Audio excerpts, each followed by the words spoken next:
Hi, I'm Siddhartha Serene and we at Youth for Work will now discuss the exam pattern for Jamia Millia Islamia entrance exam for BCom.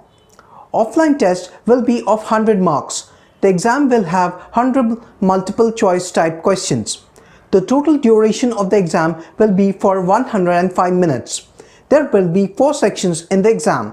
Language skills for 20 marks, general awareness for 20 marks, reasoning for 20 marks, and numerical ability for 20 marks. There is negative markings of 0.25 marks. Now we will discuss the tips and tricks for this exam. As there is negative marking, try to attempt only those questions of which you are sure of. Read newspaper to improve your skills. Also, don't forget to do prep test to know your strengths and weaknesses.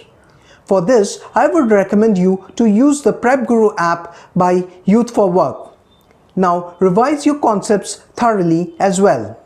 So if you value the content of a video and find it relevant, please like, share, comment and subscribe to our channel.